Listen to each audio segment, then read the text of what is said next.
Coordinate geometry exercise 7.1 first question है find the distance between following point. First branch है 2, 3 and 4, 1। ऐसा है कि डिस्टेंस फॉर्मूला हमने आपको बताया है कि डिस्टेंस फॉर्मूला होता है d is equal to x2 minus x1 plus y का whole square plus y2 minus y1 का होल स्क्वायर अंडर रूट में। ये डिस्टेंस फॉर्मूला बताया है कि दो पॉइंट हो जिनके कोऑर्डिनेट x1 y1 और x2 y2 हो तो उनके बीच का डिस्टेंस ये होता है। तो यहां इसको पहले वाले को x1 y1 ट्रीट करें आप और दूसरे वाले को x2 y2 ट्रीट कर दें। इनको ऐसा लेकर इसमें पुटअप सिर्फ कर देना, इस फॉर्मूले में पुटअप कर देना है। तो x2 की जगह पर हमने 4 पुटअप कर दिया minus x1 2 whole square plus फिर y2 की जगह पर 1 पुटअप किया minus y1 3 whole square. 4 minus 2 2 का स्क्वायर हो जाएगा और 1 माइनस 3 माइनस 2 का स्क्वायर हो जाएगा। 2 का स्क्वायर 4 और माइनस 2 का स्क्वायर भी 4 प्लस 4 अंडर रूट 8 यूनिट। ये पहला का आंसर होगा। सेकंड क्वेश्चन है माइनस 5 7 एंड माइनस 1 3। वही काम करेंगे, इसको x1 y1 और इसको x2 y2 लेकर हम इस फॉर्मूले में पुटअप कर देंगे। पुटअप किया तो x2 minus x1 whole square है तो x2 की जगह पर माइनस 1 लिखा, आप फॉर्मूले का माइनस और x1 की जगह पर माइनस 5 ब्रैकेट में करके आप कर्ली ब्रैकेट करके उसका होल स्क्वायर कर दिया plus y2 minus y1 y2 की जगह पर 3 माइनस 7 होल स्क्वायर कर दिया। ये ब्रैकेट तोड़ दिया तो ये हुआ माइनस 1 और ये minus into minus plus 5 whole square plus ये 3 माइनस 7 माइनस 4 होगा होल स्क्वायर। ये हो जाएगा प्लस 4 5 माइनस 1 हो जाएगा तो प्लस 4 का स्क्वायर प्लस माइनस 4 का स्क्वायर। 4 का स्क्वायर 16 होगा अब माइनस 4 का स्क्वायर भी 16 होगा। दोनों अंडर रूट में ले लेंगे 16 और 16 32 under root 32 unit. Question number 3 इसका देखें।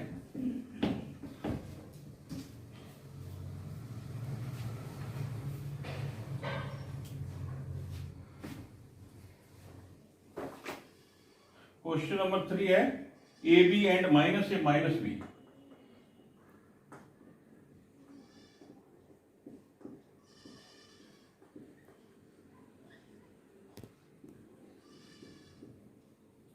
इनके बीच का डिस्टेंस निकालना है, वही फॉर्मूला करेंगे। d इजिकल टू होता है, फॉर्मूला सेम होगा, याद कर लीजिएगा, x2 minus x1 whole square और plus y2 minus y1 whole square. x2 की जगह पर माइनस ए लेंगे तो माइनस ए माइनस x1 की जगह पर ए होल स्क्वायर प्लस y2 की जगह माइनस बी और माइनस y1 की जगह पर b whole square under root में। ये हो जाएगा माइनस 2a का होल स्क्वायर और प्लस माइनस 2b का whole square. This is equal to under root में 4a स्क्वायर और प्लस 4b स्क्वायर। इसको और सॉल्व करेंगे तो 4 कॉमन लिया जा सकता है, ये ध्यान देंगे। 4 कॉमन हो जाएगा, ये हो जाएगा a square plus b square. 4 का अंडर रूट हम लेंगे, 4 का अंडर रूट लेंगे तो प्लस माइनस 2 होगा और ये अंडर रूट में a स्क्वायर और प्लस b स्क्वायर ये होगा। ध्यान दें ये डिस्टेंस है और डिस्टेंस कभी नेगेटिव नहीं होता है, डिस्टेंस नेगेटिव नहीं होता है, इसलिए ये माइनस साइन हटा देंगे। हम माइनस साइन को क्या करेंगे, हटा देंगे। तो ये आंसर हमारा ये हो सकता है और यहां भी आप इसको आंसर के रूप में प्रस्तुत कर सकते हैं, आप लिख सकते हैं, कोई दिक्कत नहीं है। ये आंसर लिखिए चाहे ये आंसर लिखिए, both are same. Second question है, find the distance between 0 0, question number 2 है, find the distance between 0 0 and 16, 15. Find distance between 0, 0 and 36, 15. इनके बीच का डिस्टेंस निकालना है। डिस्टेंस फॉर्मूला लगा दिया हमने। d इज टू होता है formula x2 minus x1 whole square plus y2 minus y1 whole square.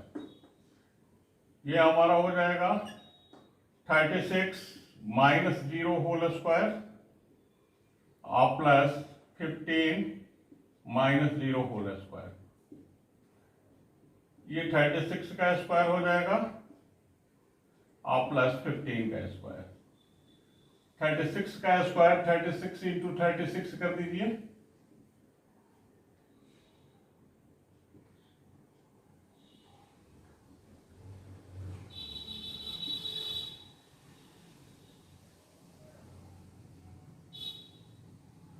ये अंडर रूट में 1296 प्लस 225 ऐड कर लीजिएगा, जितना आएगा वो अंडर रूट में आंसर हो जाएगा।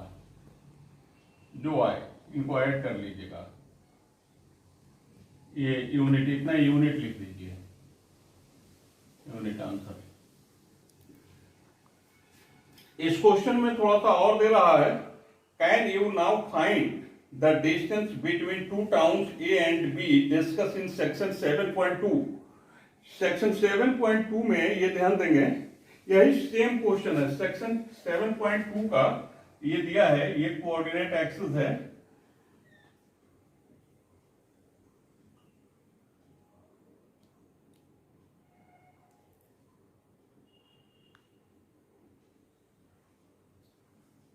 यहां पॉइंट ए दिया है, ये पॉइंट बी दिया है, ये 15 किलोमीटर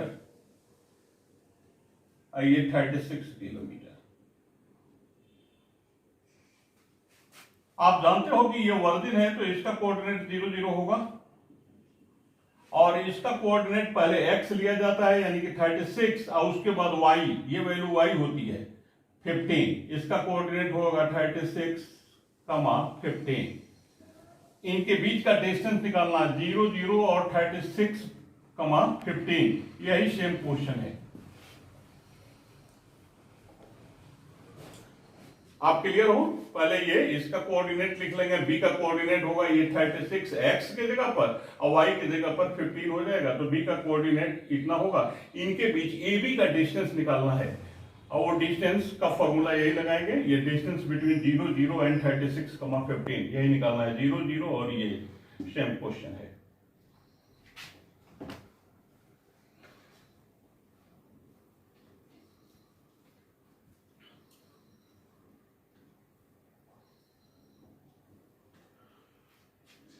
क्वेश्चन नंबर 3 कह रहा है, determine the points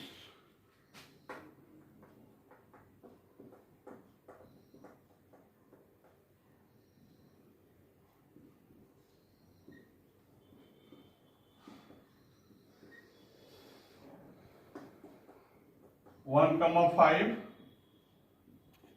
2, 3 and -2, -11 are collinear.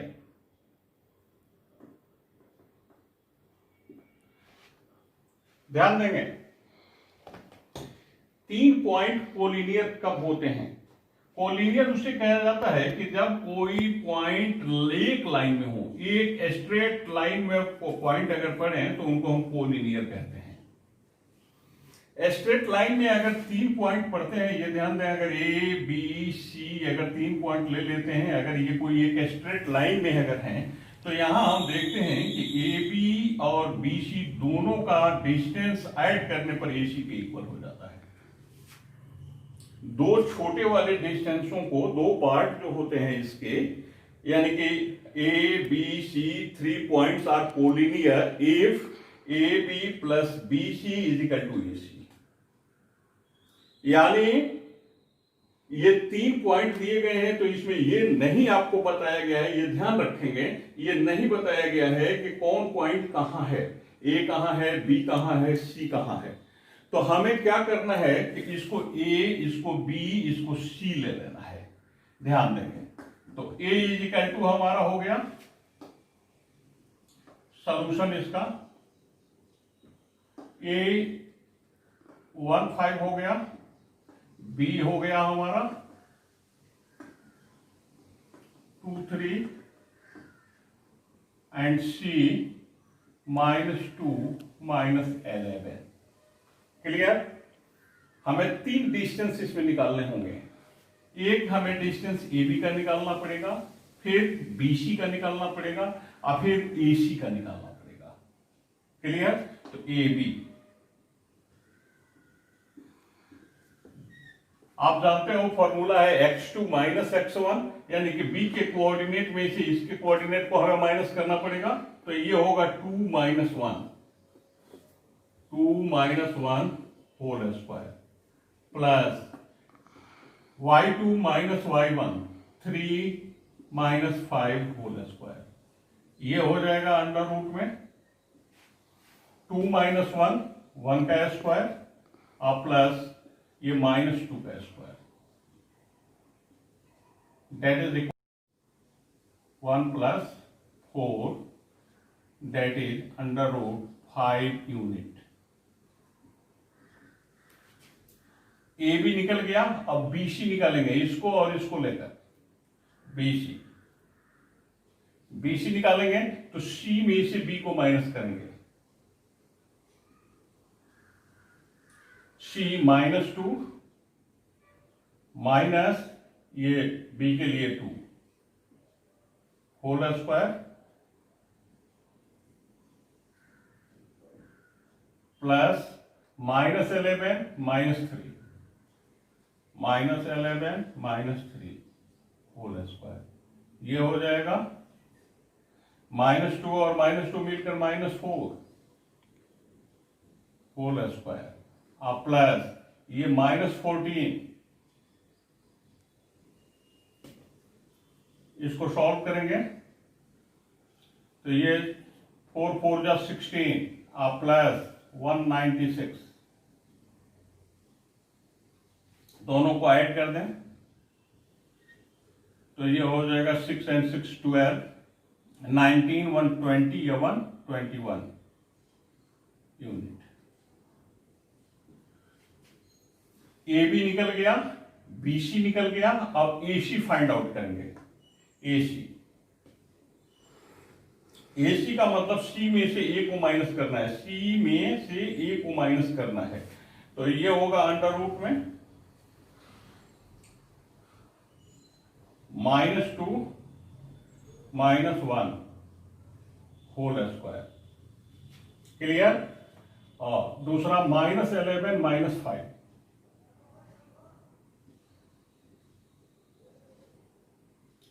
This is equal to -2 और -1 मिलकर -3 प्लस इन दोनों को ऐड करेंगे -16, दिस इज इक्वल टू 9 -3 का स्क्वायर 9 और 16 का स्क्वायर 256 ऐड कर दीजिएगा,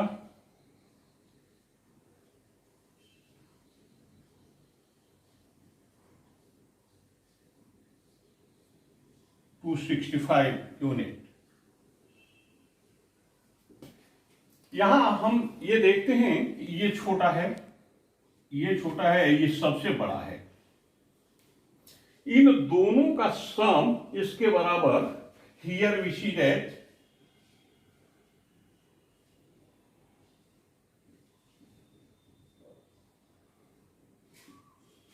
A B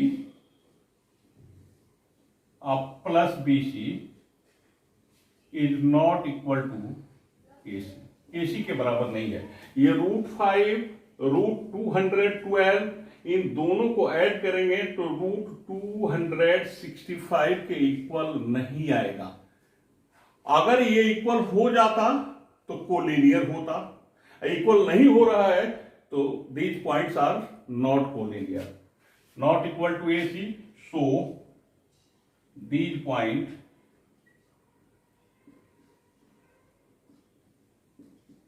are not collinear या नॉन कोलिनियर कहा जा सकता है।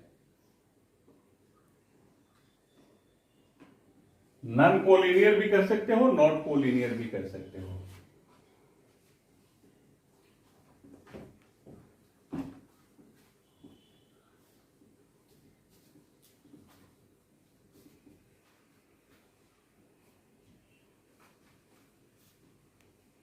क्वेश्चन नंबर 4 ध्यान से सुनेंगे। In a classroom 4 check weather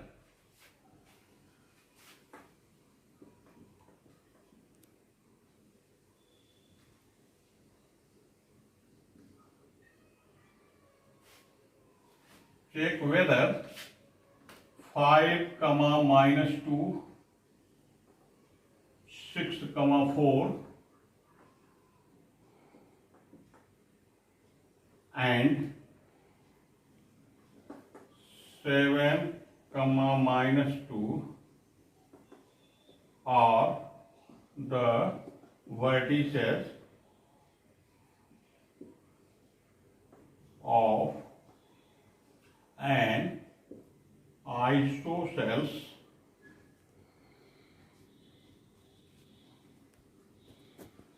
triangle।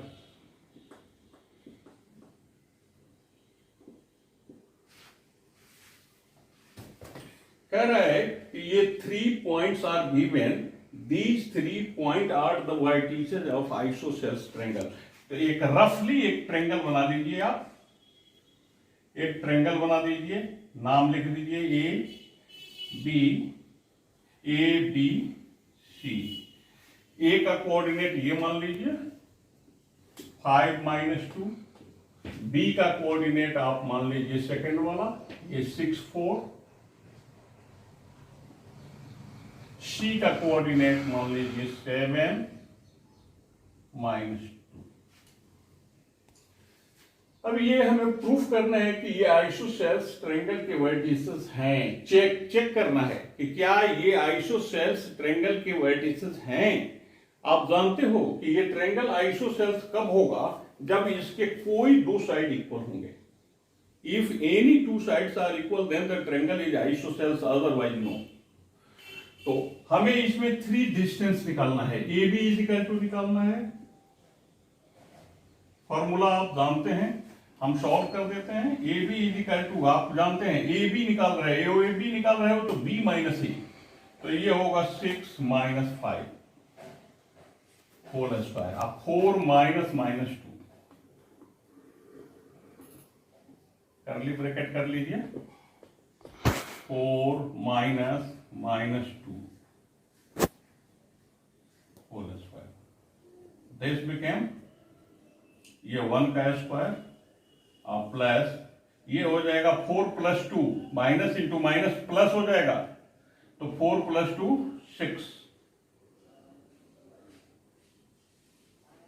1 + 36 √37 unit. ए भी निकल गया, BC निकाल लीजिए। BC के लिए C - B करेंगे, 7 - 6 whole square plus -2 - 4 -2 - 4 whole square. This became 7 - 6 1 का स्क्वायर प्लस ये दोनों मिलकर -6 होंगे, इसको भी ऐड करेंगे तो ये 37 यूनिट हो जाएगा। 37 इंटू 1 का स्क्वायर 1 और -6 का स्क्वायर 36, ये 37 यूनिट हो गया। अब ये थर्ड साइड निकालने की जरूरत नहीं है, आइसोसेलेस प्रूफ करना है, यानी कि यहाँ ए बी और बी सी ये दोनों क्या हो गए, इक्वल हो गए, बोथ आर इक्वल। तो ये दोनों इक्वल हो गए, तो ये आइसोसेलेस ट्रायंगल है। Here we see that AB is equal to BC, so triangle is isosceles.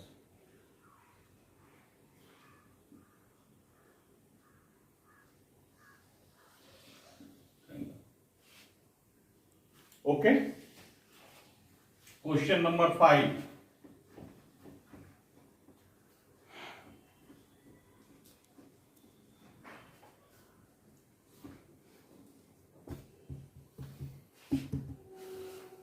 Question number 5 बहुत बड़ा क्वेश्चन है, बोर्ड पर लिखा नहीं जा सकता है, आप लोग ध्यान से देखेंगे। आगे क्वेश्चनों को सॉल्व करने के लिए ध्यान देंगे, ये कुछ नोट्स हैं, इनको पहले आप तैयार कर लें, उसके बाद आगे क्वेश्चन देखेंगे। अगर 4 पॉइंट दिए जाते हैं तो आप जानते हो कि 4 वर्टिसेस से मिलकर क्वाड्रिलेटरल बनता है। तो एक क्वाड्रिलेटरल पैरेललोग्राम कब होता है, if its opposite sides are equal, अगर उसके ऑपोजिट साइड इक्वल हो and diagonals are not equal, यानी कि डायगोनल इक्वल न हो। ध्यान देंगे, पैरेललोग्राम, रेक्टेंगल, स्क्वायर, रोम्बस, इसके डायगोनल एक दूसरे को बाइसेक्ट करते हैं, इसकी भी कहीं कहीं जरूरत पड़ती है, लेकिन मुख्य रूप से पैरेललोग्राम की पहचान क्या है, तो ऑपोजिट साइड इक्वल हो जाएंगे, नीचे वाला ऊपर वाले के, इधर वाला इधर वाले साइड के इक्वल हो जाएगा, और डायगोनल इक्वल नहीं होंगे। क्वाड्रिलेटरल रेक्टेंगल कब होता है, कि जब ऑपोजिट साइड इक्वल हो और डायगोनल भी आपस में इक्वल हो जाए।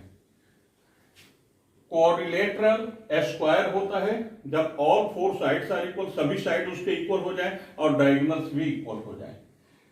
क्वाड्रिलेटरल रोम्बस होता है जब इसके ऑल 4 साइड्स आर इक्वल हो but diagonals are not equal, diagonal equal न हो तो ये रोम्बस होता है। इसी तरह से ट्रायंगल के लिए भी कुछ नियम हैं, ये ध्यान देंगे।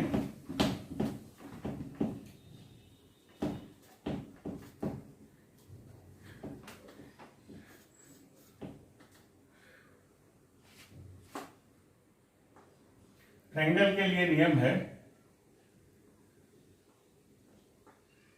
और triangle is equilateral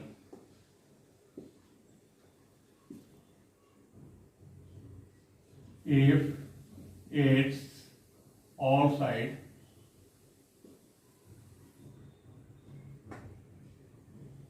are equal, सभी साइड इक्वल हो जाए, ट्रायंगल इक्विलेटरल होता है। सेकंड, नेक्स्ट इसका, और triangle is isosceles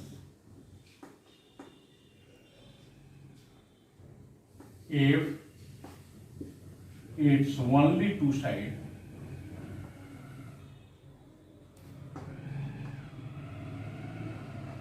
are equal।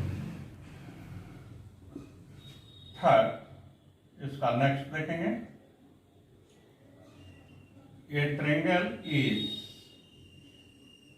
Isosceles right angle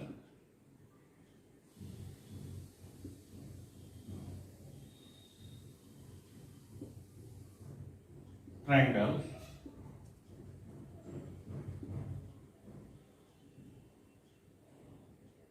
if its 2 sides are equal and sum of a square of equal side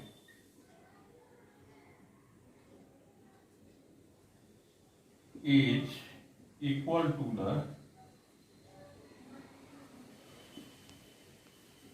square of third side।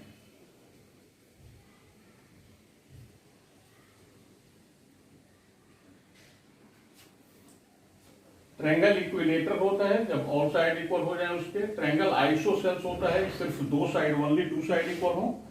इसमें एक शर्त है, ये ध्यान दें कि ट्रायंगल आइसोसेल्स भी होना चाहिए और राइट एंगल भी होना चाहिए। तो आइसोसेल्स के लिए इसके दो साइड इक्वल हो जाए। कह रहा है if its two sides are equal, दो साइड इक्वल हो जाएंगे तो आइसोसेल्स हो जाएगा। और राइट एंगल ट्रायंगल कब होगा कि दो जो इक्वल साइड होंगे वो बेस और परपेंडिकुलर होंगे। हाइपोटेनियस के बराबर, hypotenuse is the biggest side, hypotenuse बड़ा साइड, सबसे बड़ा साइड होता है। तो दो इक्वल साइड होंगे वो बेस और परपेंडिकुलर होगा। तो यहां शर्त दे रहा है कि क्या होना चाहिए कि sum of a square of equal side, जो दो साइड इक्वल हो रहे हैं उनके स्क्वायर का सम, उनका स्क्वायर का सम तीसरे साइड यानी कि बाकी जो साइड तीसरा साइड बचा है तीसरे साइड के स्क्वायर के बराबर हो। तो ये शर्त होता है कि ट्रायंगल के आइसोसेल्स होने के, दो साइड इक्वल हो गए तो आइसोसेल्स हो गया, और दोनों के स्क्वायर का सम तीसरे साइड के बराबर हो गया तो राइट एंगल ट्रायंगल हो गया। ये आप लिख लेंगे और तैयार कर लेंगे। नेक्स्ट क्वेश्चन नेक्स्ट वीडियो में जाएगा। Thank you.